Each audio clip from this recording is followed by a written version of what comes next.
Por que que o fluoreto de césio reage com o iodeto de lítio, mesmo sendo compostos iônicos? Ou seja, então, a primeira coisa que nós vamos identificar os íons, os cátions e os ânions. No caso, nós temos no fluoreto de césio, cátion CS+, e o fluoreto que é F-. No iodeto de lítio, nós temos o cátion Li+, o lítio+, e o ânion I-, iodeto. O césio e o lítio são metais alcalinos, eles estão lá na primeira coluna da tabela periódica.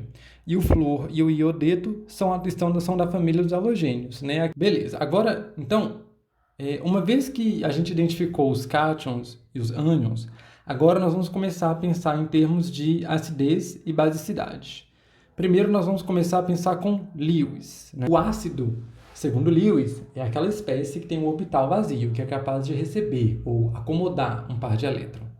Portanto, os ácidos de Lewis nesse sistema são os cátions césio+ e lítio+. Beleza. Agora, quais são as bases? Lewis define bases como aquelas espécies que possuem um par de elétrons disponível para compartilhar, né? No caso, então, nesse sistema, as espécies que possuem par de elétron disponível são os ânions, o fluoreto e o iodeto, são as espécies negativas. Ácido sempre vai ser positivo e base sempre vai ser negativo? Não, isso não é uma regra, né? Então, identificados os cátions, os ânions, os ácidos e as bases, agora nós vamos começar a pensar em termos da teoria de Pearson. Quais são as espécies duras, quais são as espécies macias.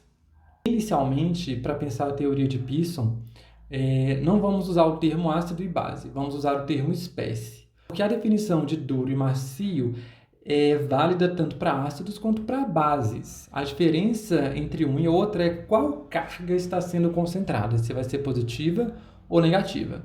Mas a questão é que para Pearson, quando nós temos carga concentrada, a espécie é dura, e quando nós temos carga dispersa, a espécie é macia. Então, o césio e o lítio, que são os ácidos que nós vamos comparar aqui, eles são metais alcalinos. O lítio está no segundo período da tabela periódica, ou seja, ele é um átomo pequeno. O césio está lá no sexto período da tabela, então ele é um átomo bem maior, né? O lítio é um átomo pequeno, comparativamente, né? E o césio é um átomo grande. Por quê? Quanto mais eu desço na tabela, maior se torna o volume do átomo, maior se torna o raio atômico também, porque eu adiciono níveis de energia. Agora, falando das bases, aqui eu posso aplicar nas bases a mesma lógica. O flúor é um átomo que está lá no segundo período da tabela, na segunda linha, né? O iodo está no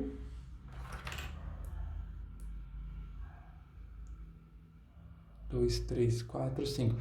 O iodo está no quinto período da tabela. Então, aqui eu tenho um átomo no quinto e aqui eu tenho um átomo no segundo período. O flúor é um átomo bem pequeno. O iodo já é um átomo consideravelmente maior. O iodo já é bem grande, né?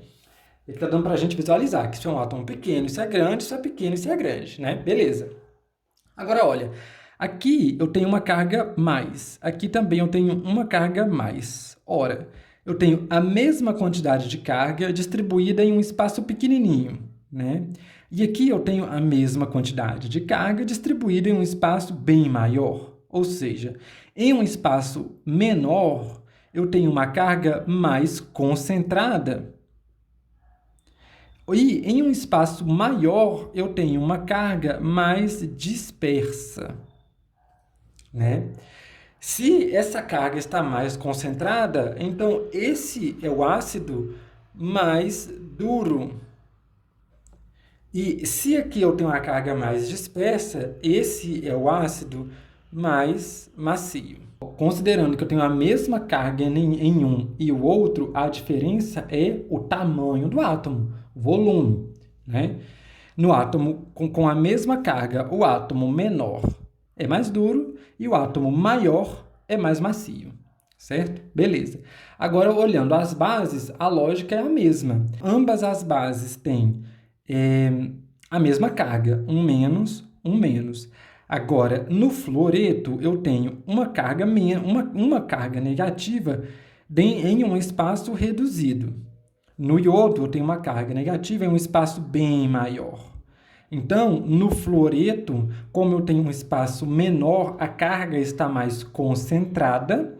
Portanto, o fluoreto é um átomo mais duro, comparando com o iodeto, onde eu tenho um volume maior e por isso uma carga mais dispersa, porque essa carga está distribuída em um espaço maior.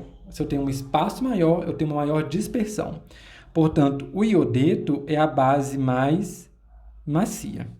Agora, nós vamos observar um outro aspecto da teoria de Pearson importante, que é a afinidade preferencial. O interessante da teoria de Pearson é isso, que ele consegue analisar certas tendências de reação.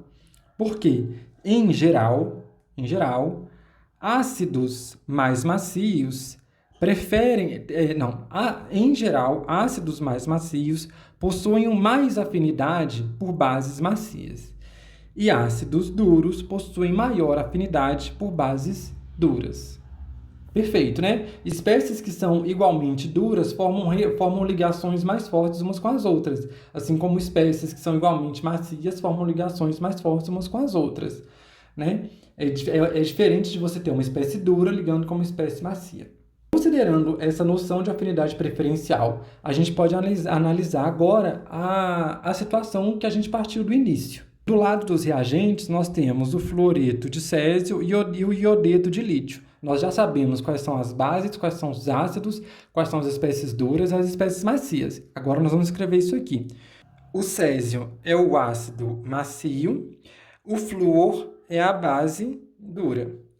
O lítio é o ácido duro e o iodeto é a base macia. Reparem, eu tenho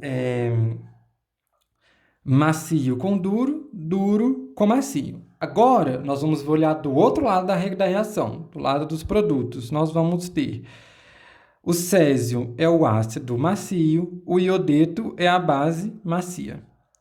O lítio é o ácido duro e o fluoreto é a base dura. Ok? Ok.